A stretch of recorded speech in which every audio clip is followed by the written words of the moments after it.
¿Cuántos de ustedes, mis hermanos, han escuchado hablar sobre las tomografías? Creo que todos, ¿verdad? Una tomografía, dicen que es un procedimiento con imágenes que usa rayos X para crear unas imágenes muy detalladas de lugares específicos de nuestro cuerpo. Una tomografía tiene la capacidad de detectar con mucha precisión cualquier problema o situación interna de nuestro organismo, ¿verdad? Hoy, mis hermanos, vamos a someternos a una tomografía, pero no es una tomografía cualquiera, es una tomografía espiritual y no hecha por cualquier médico, sino por el mejor especialista del universo. ¿Están listos? Prepárense porque es sin anestesia, así duro, en crudo. Ahora, si alguien se siente enojado, le advierto de ya que por favor no se enoje conmigo porque yo no escribí la Biblia. Ya saben con quién enojarse porque yo no soy el autor de la Biblia. Me gustaría que tomaran nota de estos textos porque generalmente estos textos muy difícilmente los vamos a escuchar en muchos lugares. ¿Por qué? Porque no les conviene, obviamente. Pero está en la Biblia y tenemos que predicarlo. Así que vamos a abrir nuestras Biblias en la carta a los Romanos. La carta a los Romanos, les decía, es como la columna vertebral del Evangelio. Si usted se considera un creyente, un hijo de Dios, un cristiano, debería estudiar la carta a los Romanos. Repito, es la columna vertebral del Evangelio. Vamos a ir a Romanos en el capítulo 3, por favor. Romanos capítulo 3, vamos a leer el verso 10 en adelante. Dice la palabra del Señor, como está escrito: no hay justo ni aun uno, no hay quien entienda, no hay quien busque a Dios. Todos se desviaron a una, se hicieron inútiles, no hay quien haga lo bueno, no hay ni siquiera uno. Sepulcro abierto es su garganta, con su lengua engañan, veneno de víboras hay debajo de sus labios. Su boca está llena de maldición y de amargura. Sus pies se apresuran para derramar sangre. Destrucción y miseria hay en sus caminos, y no conocieron camino de paz. No hay temor de Dios delante de sus ojos. Qué tremendo, ¿verdad? Qué tremendo cuadro. Según esta tomografía espiritual, mis hermanos, de la condición humana, todos estamos fritos. Según este texto bíblico, según la palabra de Dios, mis hermanos, todos estamos bajo condenación. Y Pablo comienza aquí a hacer una acusación como un fiscal de la condición del ser humano. Miren, el primer cargo que hace aquí el fiscal Pablo es que el ser humano universalmente es malo. ¿Te creías bueno? Dice aquí el apóstol Pablo que somos malos. Dice, no hay ni un solo justo. Ahora, aquí la palabra justo no se refiere a sin pecado, porque es imposible, ¿verdad? No existe nadie en el mundo que no haya conocido el pecado. Todos, de un modo o de otro, hemos conocido el pecado. Solamente existió un hombre en el universo, en el mundo, que fue sin pecado, ¿verdad? Así que, según esto, justo no se refiere a eso. Porque, repito, nadie puede presentarse delante de Dios sin pecado. No existe nadie así en el universo. En la segunda carta a los Corintios, en el capítulo 5, verso 21, dice, al que no conoció pecado. O sea, ¿a quién? A uno solo, ¿verdad? Se refiere a una sola persona. Fuera de él fuera de allí, todos, repito, todos hemos conocido el pecado en algún momento. Dice, el que no conoció pecado por nosotros lo hizo pecado.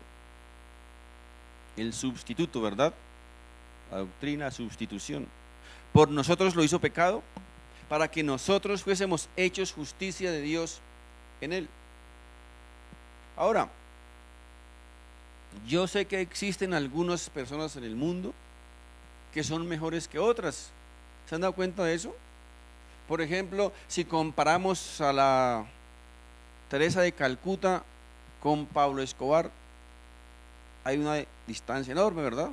Podemos decir, Teresa de Calcuta fue mejor que Pablo, ¿verdad? Y así, mis hermanos, repito, si comparamos en el mundo muchas personas, encontramos personas que son mejores que otras. Eso es evidente, ¿verdad? Aunque todos, dice el apóstol, aunque todos estamos bajo condenación, pero repito, moralmente hay personas mejores que otras, ¿verdad? Ahora la pregunta es, ¿podrá el moralismo salvarnos? ¿Podrán las buenas obras darnos o traernos la salvación? Definitivamente no, ¿verdad? Es imposible.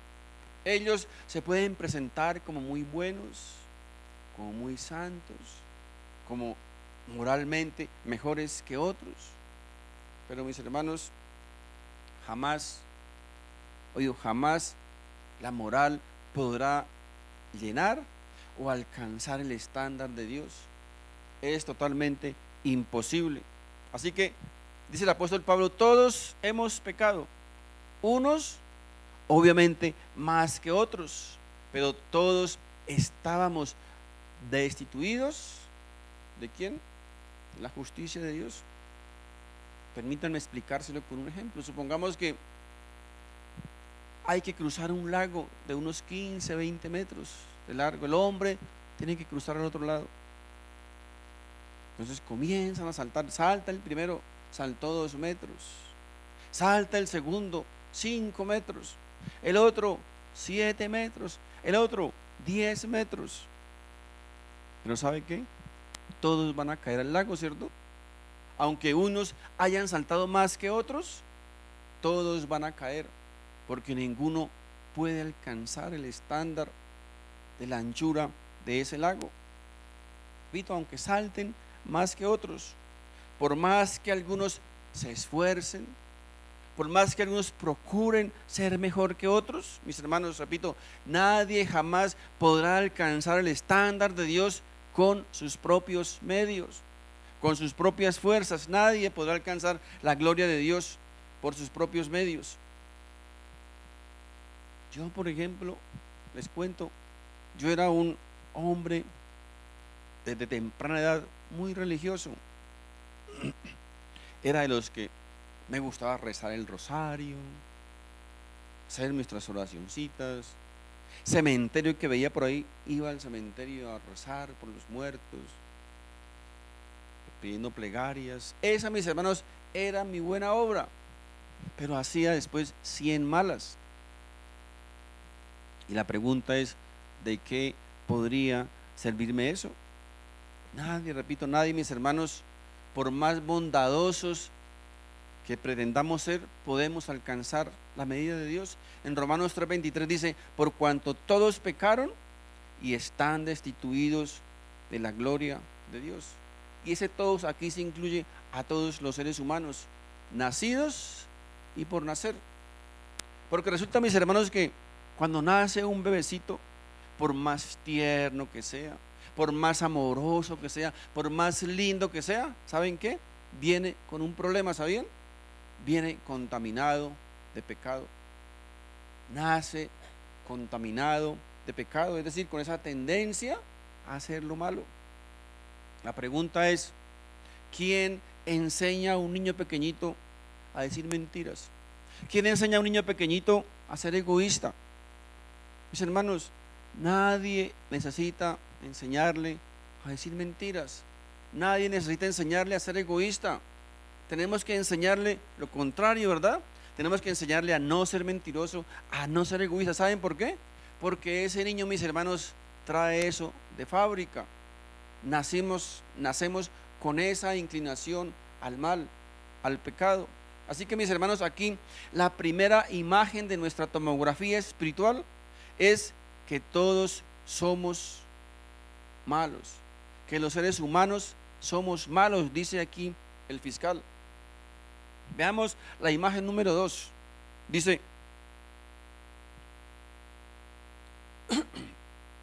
la imagen número 2 nos dice que espiritualmente todos los seres humanos somos ignorantes.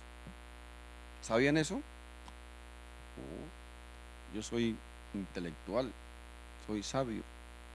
Pero aquí el resultado dice que somos ignorantes. Ahora, mis hermanos, ¿por qué somos ignorantes espiritualmente? ¿Por qué? ¿Saben por qué? Porque estábamos muertos espiritualmente. Y la pregunta es, ¿qué puede saber un muerto? ¿Qué puede saber un muerto? Nada, ¿verdad? Estamos muertos espiritualmente. Aunque es verdad, repito, que hay algunos que tienen cierta más iluminación que otros, pero eso, mis hermanos, si no se acercan a Dios, si no reciben el favor de Dios, de nada les va a servir. De nada les va a servir. En la carta a los Hebreos, en el capítulo 6, verso 4 al 6 dice: porque es imposible que los que una vez fueron iluminados y gustaron del don celestial y fueron hechos partícipes del Espíritu Santo, asimismo gustaron de la buena palabra de Dios y los poderes del siglo venidero, y recayeron, sean otra vez renovados para arrepentimiento, crucificando de nuevo para sí mismos al Hijo de Dios y exponiéndole al vituperio. Este es uno de los textos, mis hermanos, que trae más tal vez confusión y polémica, ¿verdad? Porque aquí dice que ellos fueron iluminados, que degustaron. Es decir, está hablando de personas que conocen de Dios, personas que vienen a la iglesia, les gusta la predicación, les gusta la alabanza, leen la Biblia, ¿verdad? Es decir, dice que fueron iluminados, degustaron, supieron. Pero ¿saben qué? No estuvieron dispuestos a pagar el precio. Imagínense ustedes que van al Carulla y pasan ahí, cuando van saliendo, pasan por la registradora, cerca de ahí en el mostrador, ustedes encuentran una degustación, una exhibición de los mejores quesos del mundo. ¿A quiénes les gustan los quesos? Son ricos, ¿verdad? Entonces pasan por ahí, ven una exhibición de quesos, repito, los quesos más finos del mundo, y usted comienza a saborear los quesos, ¿no? ¡Wow! Uno rico, qué delicia. ¿Sabe qué? Voy a llevarme una librita para la casa. Envuelven su librita de queso fino y van al mostrador. Voy a llevar esta librita de queso. Y le dice la niña: sí, claro, con mucho gusto. Cuesta 150,000 la libra. ¿Qué? ¿150,000 la libra de queso? Qué pena, pero dejémoslo aquí, ¿verdad? La pregunta es: ¿conoció el queso, verdad? ¿Lo degustó? ¿Lo saboreó? Lo vio rico, ¿verdad? Pero no estuvo dispuesto a pagar el precio y lo dejó ahí. Aquí es lo que dice el texto ese, ¿verdad? Gente que conoce a Dios, viene a la iglesia, le gusta todo, pero de un momento a otro, ¿sabe qué? Se van, no están dispuestos a pagar el precio. Así que, mis hermanos, dice aquí el apóstol Pablo que universalmente los seres humanos espiritualmente son ignorantes. Mientras no nos dejemos conocer por el Señor, mis hermanos, estamos en la ignorancia espiritual total. En 1 Corintios, en el capítulo 2, verso 14 dice: pero el hombre natural no percibe las cosas que son del Espíritu, porque para él son locura, y no las puede entender, porque se han de discernir espiritualmente, ¿verdad? Miren, tratar de reformar o espositas, tratar de reformar al muergancito que está al lado suyo, humanamente es imposible. Tratar de reformar a la muergancita que está al lado tuyo, humanamente es imposible. Es totalmente imposible, mis hermanos, mientras no reconozcan su culpabilidad, mientras no reconozcan su responsabilidad, mientras no reconozcan que son culpables delante de Dios, que son pecadores delante de Dios, mis hermanos, es muy difícil cambiar al animalito. Muy difícil, ¿verdad? Imposible. Así que, mis hermanos, tratar de que el del ladito o la del ladito se porte como Juan Bosco, solamente con consejos, solamente con ruegos, mis hermanos, repito, es totalmente imposible porque él no lo va a entender. Entendámoslo nosotros si somos espirituales, porque la persona, repito, no lo va a entender. El problema, mis hermanos, ¿saben cuál es? El problema es de naturaleza. Esa es su naturaleza, porque recuerden que todo se reproduce, ¿qué? Según su género. Dice la palabra de Dios: ¿acaso darán uvas los espinos o higos los abrojos? Imposible, ¿verdad? Así que todos esos intentos, esos esfuerzos psicológicos, humanos, de arreglar al ser humano es algo inútil. Todas esas campañas políticas para mejorar la justicia, para traer más seguridad, para acabar con la deshonestidad, con la corrupción, mis hermanos, imposible. ¿Ustedes creen que se va a acabar la corrupción solamente con consejitos humanos? Imposible, totalmente imposible. El hombre, mis hermanos, es irreformable humanamente. Por eso todos esas campañas políticas, esas plataformas políticas, todas esas cosas que encontramos hoy día, procesos de paz, etcétera, etcétera, es inútil. Eso no va a servir para nada, mis hermanos. ¿Saben por qué? ¿Saben por qué? Porque Dios dice que sin justicia no hay paz. Así de sencillo. Es imposible recibir o alcanzar la paz sin la justicia. La impunidad, mis hermanos, trae siempre más violencia. Dios lo dice en su palabra. Miren, Isaías capítulo 32, verso 17 dice: y el efecto de la justicia, ¿qué será? La paz. El resultado de la justicia es la paz. La única manera de tener paz es a través de la justicia. Dice, y la labor de la justicia, ¿qué es? Reposo y seguridad para siempre. Queremos seguridad, ¿cierto? Queremos reposo, queremos paz, tranquilidad. Hay que aplicar la justicia. No hay otra manera, mis hermanos. El hombre, mis hermanos, no se puede reformar, repito, solo con psicología, porque el hombre va a dar los frutos que son de su naturaleza. Efesios capítulo 4, verso 17 en adelante dice: esto pues digo y requiero en el Señor, que ya no andéis como los otros gentiles, que andan en la vanidad de su mente, teniendo el entendimiento entenebrecido, ajenos de la vida de Dios por la ignorancia que en ellos hay, por la dureza de su corazón, los cuales, después que perdieron toda sensibilidad, se entregaron a la lascivia para cometer con avidez toda clase de impurezas. Miren, la Biblia nos enseña que, dice el proverbio, el perro vuelve al vómito y el cerdo lavado aquí al lodo, ¿verdad? Usted puede tener el perrito más bonito, más tierno, más limpio, pero ¿saben qué? Cuando el perro vomita, usted le puede comprar el concentrado más fino del mundo, pero ¿saben qué? El perro va a buscar su vómito. Puede conseguir usted un marranito, un cerdito de mascota, llévelo al salón de belleza, arréglelo, perfúmelo, póngale aquí un corbatico, déjelo en su sala de exhibición. Pero ¿saben qué va a pasar cuando usted se descuide? El cerdito va a salir y se va a meter en el primer barrial que encuentre. ¿Saben por qué? Porque esa es su naturaleza, ¿verdad? El perro vuelve al vómito y el cerdo lavado al lodo. Esa es su naturaleza, mis hermanos. Es así de sencillo. La psicología y la religión han querido, mis hermanos, reformar al ser humano. Pero ¿saben qué? Solamente podrán lavarlo por fuera, solamente podrán limpiarlo por fuera, solamente podrán arreglarlo. Pero su naturaleza les dice otra cosa. Tercera imagen dice, verso 11 de Romanos 3, dice, no hay quien entienda, no hay quien busque a Dios.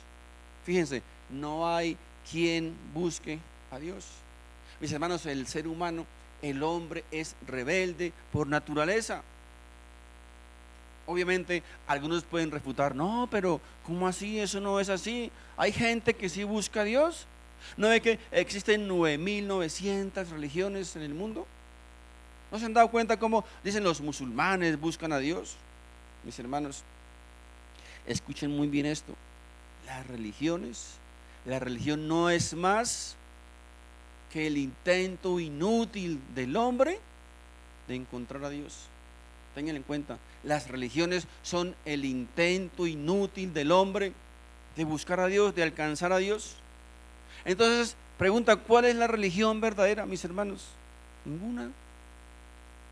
Porque las religiones, repito, las religiones son el intento del hombre, son el esfuerzo del hombre, son el trabajo del hombre de encontrar a Dios.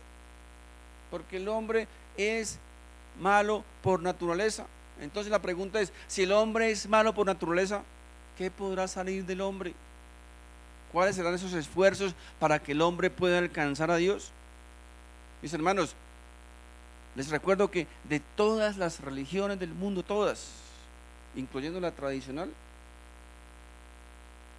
solamente, si podemos llamarlo así, solamente el cristianismo enseña que solamente podemos alcanzar la salvación a través de la gracia del Señor mediante la fe en el sacrificio de Cristo en la cruz del Calvario.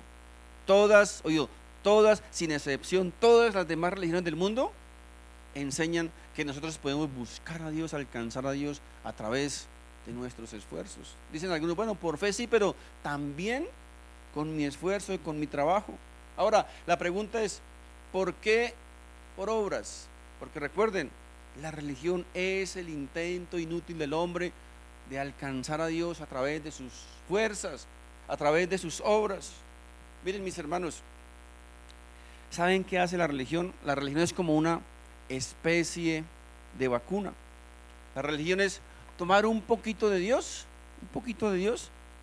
y nos inmunizamos en contra del mismo Dios. Eso es, mis hermanos, lo que hace la religión. Dile a cualquier religioso, dile a cualquiera que es malo y que necesita arrepentimiento, que necesita nacer de nuevo, que necesita ser lavado con la sangre del Cordero. ¿Sabe qué le va a responder? Es que eso lo dice la Biblia, pero es que la Biblia fue escrita por hombres. Yo no necesito de eso. Fíjense qué paradoja. La misma religión los inmuniza en contra de Dios, porque un poquito de Dios es como la vacuna, ¿verdad? Un poquito de virus, ¿qué hace? Nos inmuniza, ¿cierto?, contra la enfermedad. ¿Sabían ustedes quiénes fueron los más grandes enemigos de Jesús mientras estuvo en la tierra? ¿Saben quiénes fueron? No fueron los ateos, los incrédulos, fueron los religiosos. Fueron los peores enemigos de Jesús en la tierra, los religiosos. Por eso los religiosos se enojan cuando escuchan la palabra de verdad, se enojan, se enfurecen, porque no pueden resistirla. Miren, Mateo 21:31 dice, ¿cuál de los dos hizo la voluntad de su padre?, le preguntaba al Señor Jesús. Dijeron ellos, el primero. Jesús les dijo, de cierto os digo que los publicanos, ¿recuerdan quiénes eran los publicanos? Ladrones, ¿verdad? Eran ladrones. Y las rameras o las prostitutas van delante de vosotros al reino de Dios. Qué tremendo, ¿verdad? Qué tremendo. Mis hermanos, por eso el cristianismo no lo consideramos como una religión, porque la palabra religión significa el intento del hombre de religarse con Dios, de alcanzar a Dios, de buscar a Dios. Así que si intrínsecamente el ser humano es malo por naturaleza, está caído, ¿qué puede salir, cierto? ¿Qué puede salir de nuestro interior? Solamente cosas humanas, solamente, mis hermanos, ideas humanas, o sea, las cosas que se me ocurren. Por eso el mismo Señor Jesucristo dijo: ustedes han desechado el Evangelio, la palabra de Dios, y han querido imponer ¿qué? Sus propias doctrinas. Lo que sale del corazón del hombre, mis hermanos. Toda la religión, recuerden, toda la religión son los intentos inútiles del hombre de conocer a Dios, de alcanzar a Dios, de buscar a Dios. Porque, mis hermanos, el cristianismo no es el intento del hombre de buscar a Dios. El cristianismo, mis hermanos, dice la palabra de Dios, es la iniciativa de Dios, ¿de qué? De alcanzarnos a nosotros, de buscarnos a nosotros, de salvarnos a nosotros. Miren, Lucas capítulo 10, capítulo 19, verso 10 dice: porque el Hijo del Hombre vino ¿a qué? A buscar y a salvar lo que se había perdido. Fíjense, ¿quién busca a quién? Según la Biblia, ¿quién buscó a quién? Dios, ¿verdad? Dios vino a buscarnos a nosotros. ¿Por qué? Porque nosotros éramos ignorantes espiritualmente, no entendíamos. ¿Cómo vamos a buscar, mis hermanos, algo que ignoramos? Tiene sentido, ¿verdad? ¿Cómo el hombre va a buscar algo que ignora, algo que no conoce? Por eso, mis hermanos, Dios tuvo que venir a buscarnos a nosotros, porque estábamos perdidos. Así que la imagen número 4 dice que por naturaleza somos descarriados. Verso 12 dice: todos se desviaron, a una se hicieron inútiles. Todos se descarriaron. Miren, la palabra descarriar, ¿qué significa? Es desviarse del camino, ¿cierto? Todos nos desviamos. Cada quien tomó el camino que bien se le antoja. Cada quien toma el camino que le viene en gana, porque todos nos hemos descarriado. Dice Proverbios capítulo 14, verso 12, dice: hay camino que el hombre le parece derecho, pero su fin es camino de muerte. Fíjense, mis hermanos, cómo existen caminos que según el concepto del hombre son buenos. Según nuestro propio criterio creemos que es buen camino, ¿verdad? Por eso algunos se rapan el pelo, se envuelven en sábanas, ¿verdad?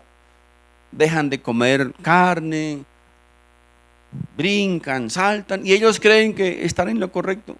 Y así, mis hermanos, muchas otras costumbres, porque el hombre cree que su propio camino es el correcto. Todos, dice, todos nos hemos desviado.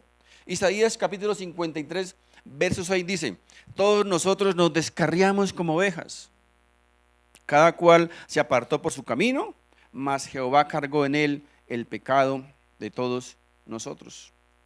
Mis hermanos, fíjense, el hombre es espiritualmente ignorante. Ignorante. Las respuestas del ser humano de dónde venimos, quiénes somos y para dónde vamos, solamente las podemos recibir de parte de Dios. Nadie puede responder esas preguntas. Nadie, mis hermanos. O sea, explicarle esas cosas a una persona no nacida de nuevo es perdido. Intelectualmente tal vez pueda asimilar muchas cosas, ¿verdad? Pero espiritualmente continúa siendo un ignorante. Puede explicarle muchas cosas de la Biblia, enseñarle, ¿verdad? Pero ¿saben qué? Él va a salir de ahí y va a hacer sus cosas que por naturaleza quiere hacer. Porque, repito, el hombre ha nacido espiritualmente ignorante de Dios. Imagen número 5 dice en el verso 12, en la segunda parte dice: a una se hicieron inútiles. ¿Han escuchado ustedes a veces de pronto, cuando a veces, yo lo recuerdo mucho esto porque cuando pequeño, mi madre siempre decía a mi padre: qué hombre tan inútil.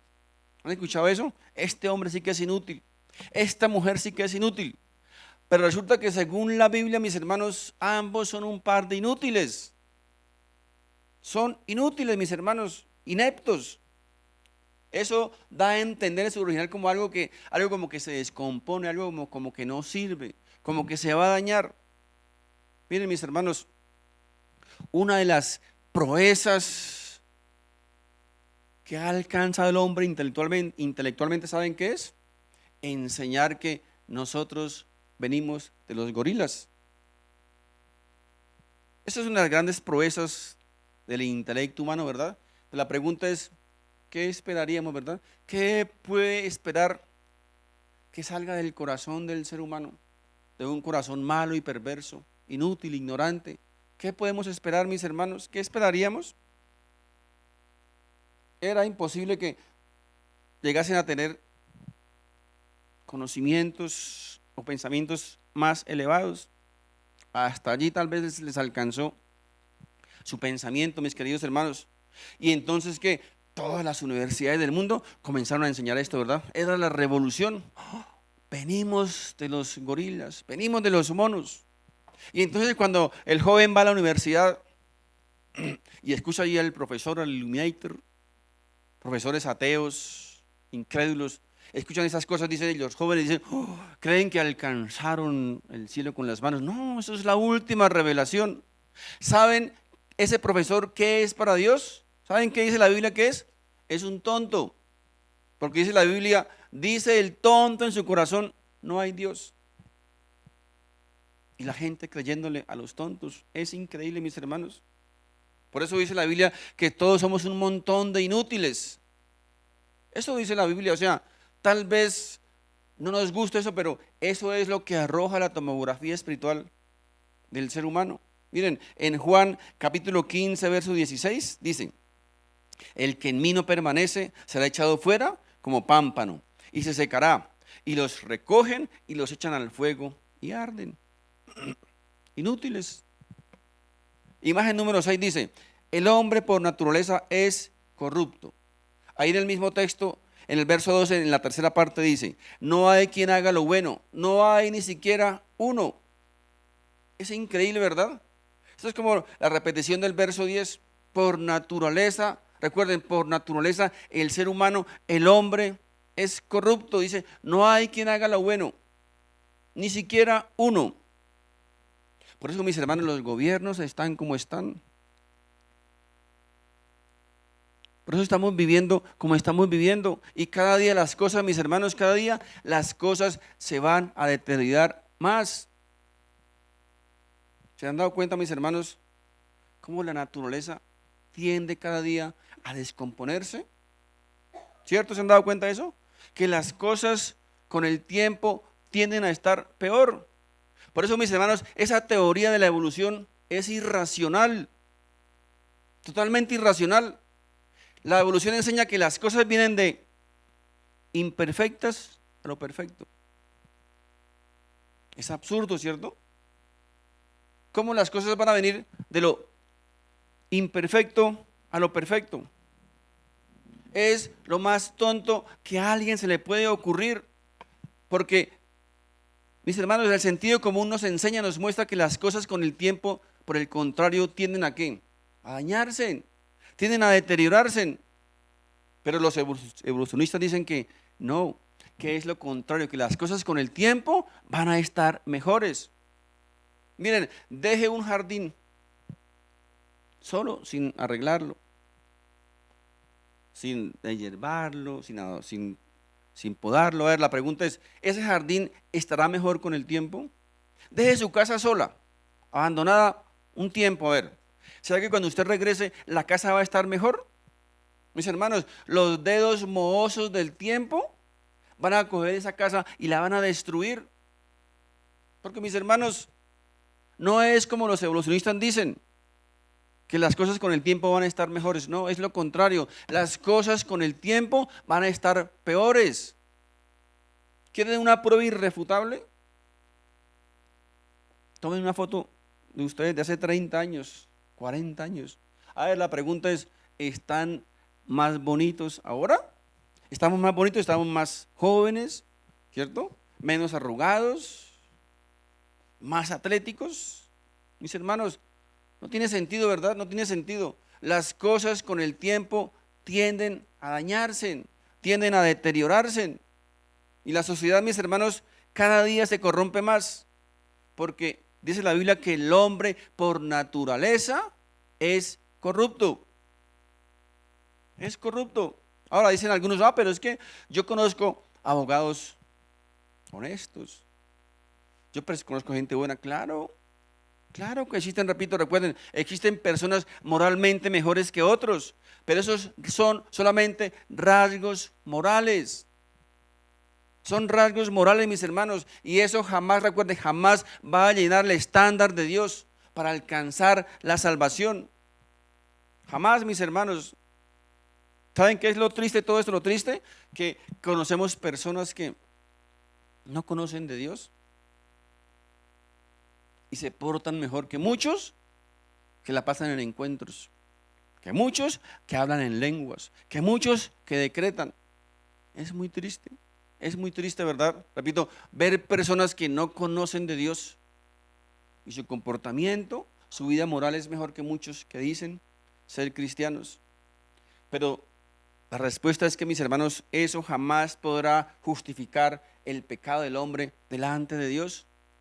Por eso, mis hermanos, el moralista es también de las personas más difíciles de evangelizar. ¿Saben por qué? Porque ellos se consideran buenos. Yo no mato, yo no robo, yo no adultero. Y entonces nosotros que a veces quedamos desarmados, ¿no? Pero este man es bueno. O sea, ¿qué le voy a decir? Si es bueno, ¿verdad? Hermanos, gente moralmente buena, pero que eso no podrá jamás justificarlos delante de Dios, porque Dios dice en su palabra que todos somos espiritualmente corruptos, ignorantes de Dios, muertos espiritualmente. La imagen número 7 dice, en el Romano, el verso 13 dice, sepulcro abierto es su garganta. Fíjense, están espiritualmente muertos. Esto lo enseña o lo habla de quién, de la forma en que el hombre habla, de lo que sale por nuestra boca. Dice, sepulcro abierto es su garganta. Pregunto, ¿qué meten en un sepulcro? ¿Qué meten? Muerto, ¿verdad? ¿Qué pasa al cabo de unos días? ¿Huele rico? Huele putrefacto, ¿verdad? Huele horrible. O sea, destápese el ataúd de un muerto de unos días. ¿Unos cuantos días será que sale de ahí? Solo putrefacción, ¿verdad? Putrefacción. Dice la Biblia aquí que el hombre descarriado, mis hermanos, el hombre malo, dice, de su garganta lo que sale es ¿qué? Putrefacción. Putrefacción. Mateo capítulo 12, verso 13 dice, generación de víboras, ¿cómo podéis hablar lo bueno siendo malos? Porque de la abundancia del corazón habla la boca. El hombre bueno del buen tesoro del corazón saca buenas cosas, y el hombre malo del mal tesoro saca malas cosas. Mire, mi amigo, si tú eres un nacido de nuevo, si tú eres un creyente, si dices ser cristiano, Dios espera que de tu boca, ¿qué salga? ¿Putrefacción? No, ¿verdad? Eso no espera Dios. La pregunta es, ¿qué está saliendo de nuestra boca como creyentes? ¿Qué está saliendo? En Proverbios capítulo 10, verso 31 dice, la boca del justo producirá sabiduría, mas la lengua perversa será cortada. Los labios del justo saben hablar lo que agrada, mas la boca de los impíos habla perversidades. Miren, una de las evidencias de que realmente somos creyentes, somos cristianos, somos hijos de Dios, es lo que sale de nuestra boca. Es mejor evidencia que el que hables en lenguas, el que decretes, el que ates, el que desates. Es mejor evidencia, mis hermanos, lo que sale de nuestra boca, lo que sale de nuestra lengua. ¿Quieres identificar a un hijo de Dios? Escucha lo que sale de su boca. Escucha lo que pronuncia sus labios. Escuche lo que un cristiano, lo que una persona habla, para que traten de identificar si realmente es un creyente. La imagen número 8 dice, el hombre es por naturaleza engañoso. Verso 13, la segunda parte dice, con su lengua engañan, veneno de áspides hay debajo de sus labios. Son personas engañadoras. Esa expresión de engaño tiene que ver con algo repetitivo. Hay personas que su vida son o es un engaño. Engañan a todo el mundo, engañan a Dios, engañan a su mujer, engañan a su marido, a sus hijos, a sus padres, al pastor, a la iglesia. A todo el mundo viven engañando. Porque repito, su vida, mis hermanos, es un completo engaño. Esa palabra engaño viene de un término que hacía referencia a ¿recuerdan los que conocemos de pronto algo de pesca? ¿Qué le colocan al anzuelo? Un animalito, ¿sí no? Ese engaño hace referencia a esa carnada que se le coloca al anzuelo. ¿Para qué? Para engañar al pescado, ¿verdad? De ahí viene la palabra engaño. Por eso, mis hermanos, tenemos que aprender a discernir espiritualmente muchas cosas, porque allá afuera, mis hermanos, en el mundo, la gente quiere engañarnos. ¿A quién de ustedes han engañado afuera? ¿Alguna vez lo han engañado? ¿Cierto? Quieren engañarnos. El hombre malo quiere engañarnos. Por eso debemos tener discernimiento espiritual para no dejarnos engañar. Dice el Salmo 5:9, porque en la boca de ellos no hay sinceridad. Es muy lamentable que personas que dicen ser creyentes viven una vida de engaño. Les voy a revelar un secreto. Yo conozco, aquí pequeñito, conozco más de uno que es mentiroso y mentirosa. Porque un mentiroso, mis hermanos, es muy fácil detectarlo. Los mentirosos creen que los demás les comen las mentiras, pero no. Es muy fácil detectar un mentiroso. Y hay mentirosos en todas las iglesias. En toda parte hay personas engañadoras que pretenden engañar a los demás. Miren, el Salmo dice, en la boca de ellos no hay sinceridad, sus entrañas son maldad, sepulcro abierto es su garganta, con su lengua hablan lisonjas. ¿Qué es una lisonja? Una adulación, ¿cierto? Son mentiras. ¿Han escuchado? Mujeres, ojo, ay, estás muy linda, ¿cómo estás de bella? ¿Cómo te queda bien el vestido? ¿Qué piernas tan bonitas tienes? Eres muy linda para ese marido. Ojo, mujeres, ojo. Son lisonjas, son adulaciones porque las quieren engañar. El mundo está lleno de engañadores, de lisonjeros, de aduladores. Y lo más triste es que muchas veces les creen, se dejan engañar. Miren, la imagen número 9 dice, en la tercera parte del verso 13, dice, veneno de áspides hay debajo de sus labios. ¿Saben qué nos enseña esto? Que el hombre por naturaleza es homicida. Eso, mis hermanos, no es de extrañar. ¿Qué hay en la boca de una serpiente? ¿Qué hay? Veneno, ¿cierto? Veneno. Cuando la serpiente abre su boca, ¿qué es? Es para depositar veneno, ¿verdad? Para hacer daño, para causar muerte a su víctima, porque su boca está llena de veneno. Aquí el apóstol Pablo nos dice que el hombre que no conoce de Dios, dice, cuando abre su boca es para lastimar, para herir, para causar daño, para causar mal. Y aquí, mis hermanos, se aplica el texto ese que purula por ahí, ¿verdad? Es que en mi boca está el poder de la vida o de la muerte.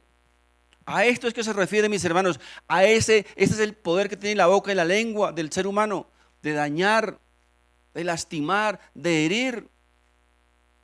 Eso es por naturaleza lo que el hombre sin Dios hace, pero lo triste es que a veces personas que dicen tener a Dios en su corazón hacen lo mismo. Piensen, mis hermanos, piensen en la cantidad de veneno que tenga en su boca una de las, creo que la serpiente más venenosa, que es la mamba negra. Piensen en el veneno terrible que está en la boca de esas serpientes. Pero ¿saben qué?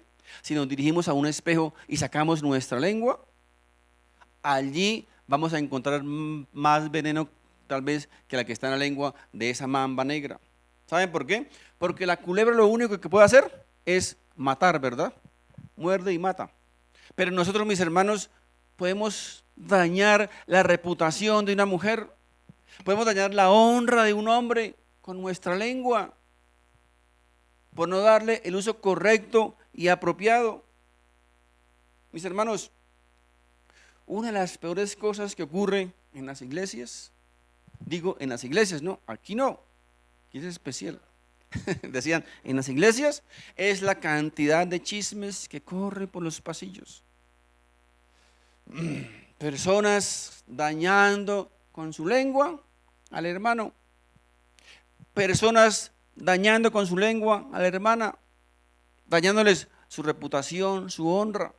Es muy triste y lamentable, mis hermanos, y muchas de ellas se creen muy espirituales, se creen que están llenas del poder del Espíritu Santo, pero tienen su lengua, mis hermanos, llena de maldad y de veneno, como la mamba negra. Dice aquí, veneno de áspides hay debajo de sus labios. Cuánta maldad, mis hermanos, cuánta maldad existe en la boca del ser humano, ¿verdad? Cuánta maldad hay en la boca del hombre. Y cuán terrible puede llegar a ser ese veneno. La imagen número 10 dice, en el verso 14, su boca está llena de maldición y de amargura. Esta, mis hermanos, o aquí el apóstol nos presenta un terrible cuadro del poder que tiene el hombre para maldecir. ¿Saben qué es maldecir?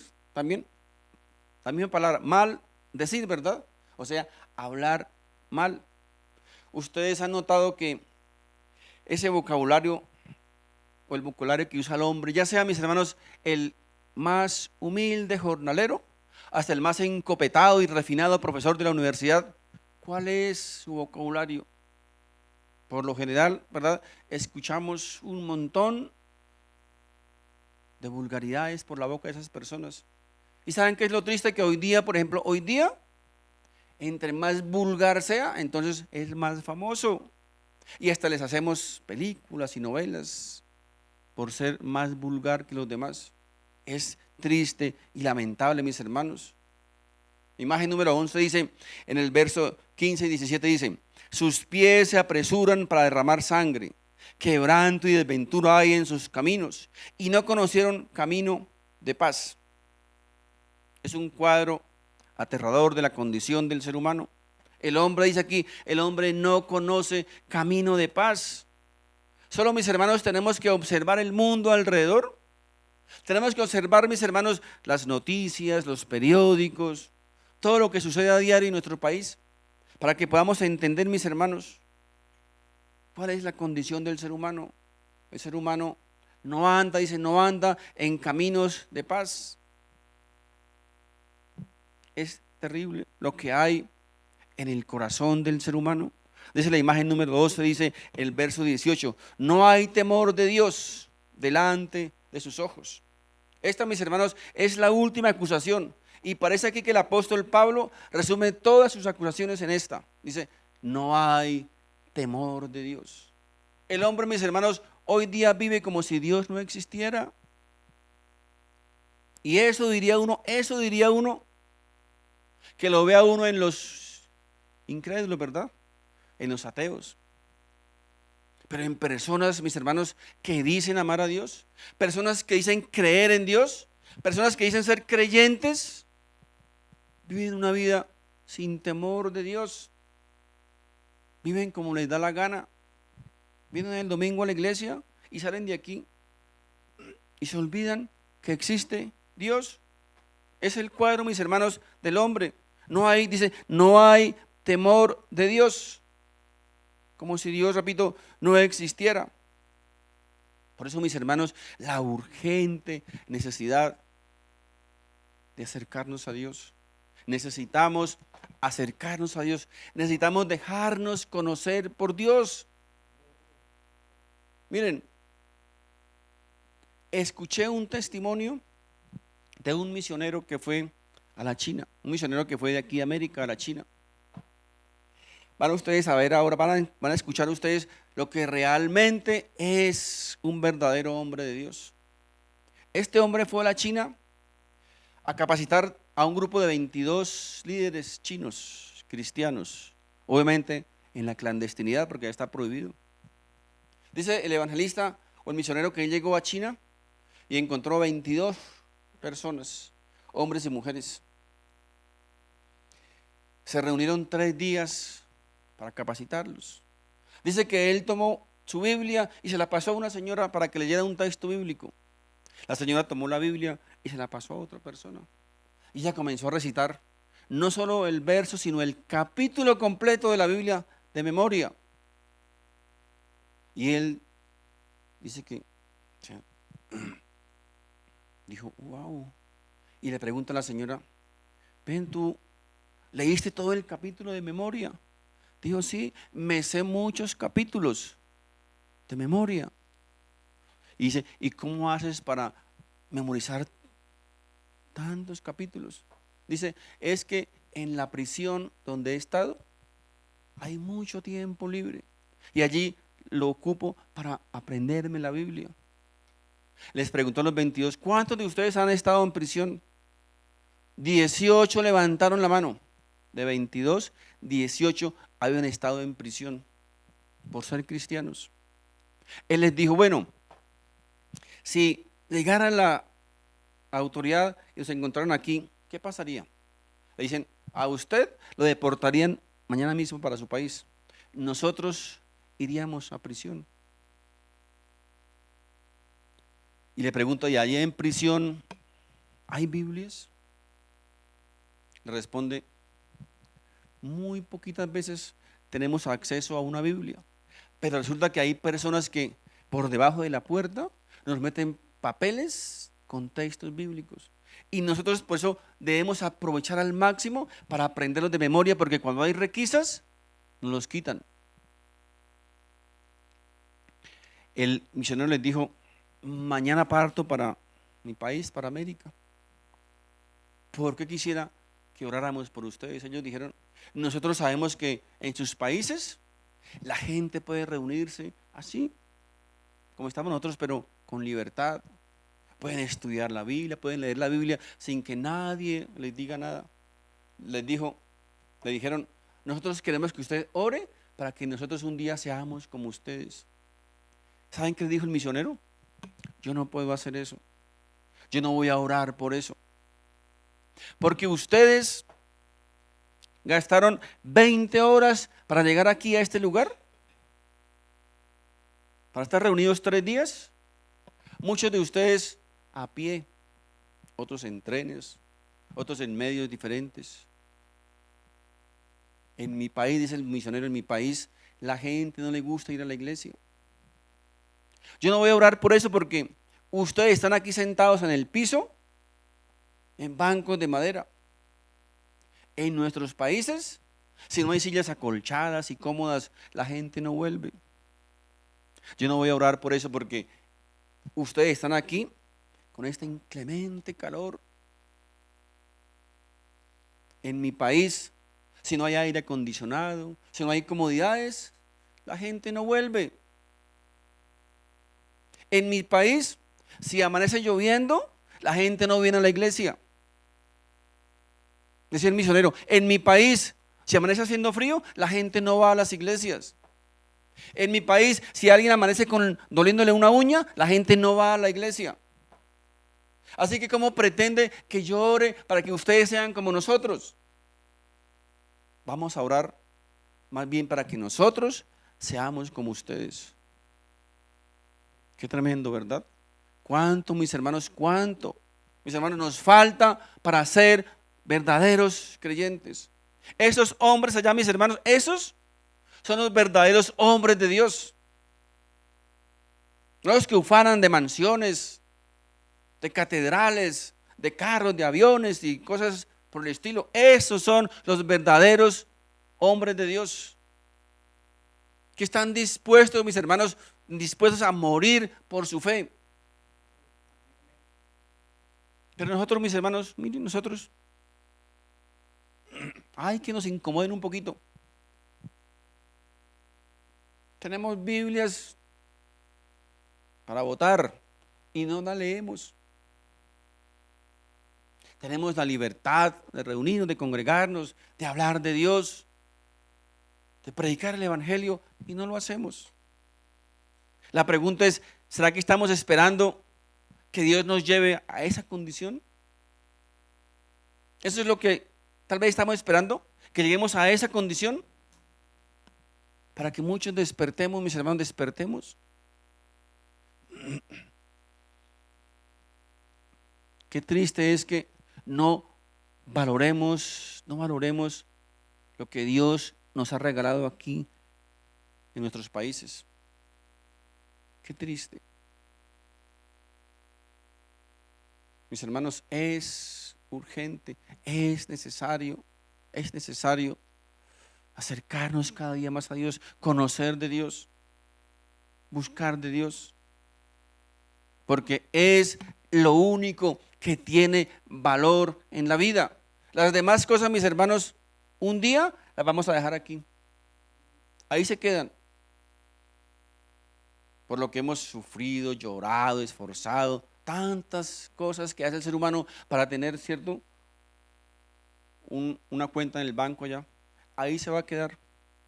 Y solo va a tener valor delante de Dios, ¿cierto?, lo que vamos a llevar allá, su presencia. Por eso, mis hermanos, es urgente, es necesario que recapacitemos. ¿Qué estamos haciendo aquí, en este mundo? ¿Qué es lo que Dios ha permitido o quiere que nosotros desarrollemos en esta vida? Que nos esforcemos, ¿por qué? Que paguemos un precio, ¿por qué? Recuerden, mis hermanos, lo único que tiene valor es lo que está dentro de nosotros. Es lo que esa tomografía espiritual va a detectar delante de nosotros. Porque sin Dios, alejados de Dios, ¿sabe qué? Estamos fritos. Amén. Mis hermanos, Dios les bendiga. Vamos a colocarnos de pie, por favor. Padre Santo, en el nombre de Jesús, damos las gracias, bendito Dios, por esta tu palabra, Señor. Gracias por tu palabra, por ese alimento, Padre Santo, que tú permites que llegue, Señor, a nuestro espíritu cada día, Padre Santo. Gracias, mi Rey. Gracias, Padre Santo. Hoy, Padre Santo, hoy como tus hijos, como tu pueblo, Señor, reconocemos delante de ti, bendito Dios, que nos hemos equivocado, Señor. Reconocemos, Padre Santo, que somos pecadores, que somos culpables delante de ti, Señor, que necesitamos, bendito Dios, desesperadamente, oh Padre Santo, tu presencia en nuestra vida. Necesitamos desesperadamente, bendito Dios, que tú llenes nuestra vida de tu presencia, Señor. Necesitamos, Padre Santo, que tú nos ayudes. Bendito Dios, ayúdanos, Señor, en nuestras debilidades. Ayúdanos, Padre Santo, a serte fiel. Ayúdanos, bendito Dios, a ser fieles en todas circunstancias, Señor. Permítenos, Padre Santo, aprender de esas personitas, Señor, que tú has colocado en esos lugares aislados, bajo las botas tal vez de la esclavitud, de las dictaduras, Padre Santo, pero qué gran testimonio nos dan ellos, Señor, a nosotros, el cual podemos disfrutar, Señor, de la libertad, de poder proclamar tu nombre, Señor, a los cuatro vientos. Bendito Dios, ayúdanos, Padre Santo, cada día. Ayúdanos, bendito Dios, a aprender, Señor, de ti. Ayúdanos, Padre Santo, a ser mejores cristianos, mejores creyentes, mejores esposos, mejores esposas, mejores hijos, mejores padres. Padre Santo, ten misericordia, Señor, de tu pueblo. Ten misericordia de tus hijos. Ten misericordia de tu iglesia, Padre Santo. Muchas veces queremos aparentar con cosas, con obras externas.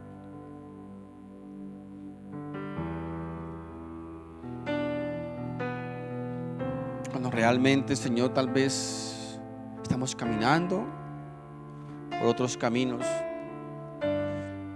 Tal vez nos hemos apartado por el mejor camino para nosotros. Padre Santo, ayúdanos, bendito Dios, a poder discernir en los momentos que tal vez tratamos de desviarnos. Ayúdanos, Padre Santo, a discernir, Señor, tu verdad cada día, bendito Dios. Si nos hemos equivocado, si estamos equivocándonos, Padre Santo, ayúdanos a volver, Señor, a la senda. Padre Santo, ayúdanos a conocer cada día más de tu palabra, Señor. A poder seguirte fielmente, Señor, en toda circunstancia, bendito Dios. Hoy oramos, Padre Santo, por esos allí tus siervos, esos hombres y mujeres que tú has levantado allí en aquellos lugares, Señor, que están dispuestos a entregar su vida por amor a ti, Señor. Hoy oramos, Padre Santo, para que tú les llenes de tu aliento, de tu fuerza, de tu vigor, Padre Santo, de tu protección. Bendito Dios, no permitas, Señor, que ellos desfallezcan. No permitas que se desmotiven, que se desalienten, Señor, por esas circunstancias, Padre Santo. Llévalos, Señor, de tu mano. Llévalos, Señor, en el hueco de tu mano, Padre Santo. Y llévalos, Señor, de toda tu fuerza, tu valor y tu aliento, bendito Dios. Gracias, Padre Santo. Gracias, Señor, por tu palabra. Gracias, Señor, por tu palabra, que es esa antorcha que alumbra, que ilumina, que nos muestra, que nos indica, Señor, nuestro caminar. Permítenos cada día, Padre Santo, poder tomar el tiempo necesario para escudriñar tu palabra, para recibir tu consejo, Señor, tu guía, pero también, Señor, tu exhortación. Bendito Dios, ayúdanos cada día, Padre Santo, a tener esa disciplina, a dedicarte a ti, Señor, el tiempo, Señor, para conocer de ti, Padre Santo. Gracias, Señor Jesús, gracias, Padre Santo, gracias. Gracias, bendito Dios, por la libertad, Señor, que tenemos de predicar tu palabra. Gracias por la libertad, Señor, que tenemos de poder reunirnos en un lugar para leer tu palabra, para predicar tu palabra, para expresar tu palabra, para testificar de ti, Señor. Gracias, Padre Santo, por ese privilegio con el que gozamos hasta el día de hoy, Señor. Gracias, Señor Jesús, en tu nombre hemos orado, Señor. Amén y amén, mis hermanos. Dios les bendiga. Si este mensaje ha sido de bendición para tu vida, te invito para que te suscribas a este canal, compartas este video con tus familiares y amigos y así juntos podamos llevar la palabra de Dios. Si vives en Bogotá, te invito a nuestras reuniones presenciales todos los domingos a las 11 de la mañana en la dirección que aparece en pantalla. Dios te bendiga.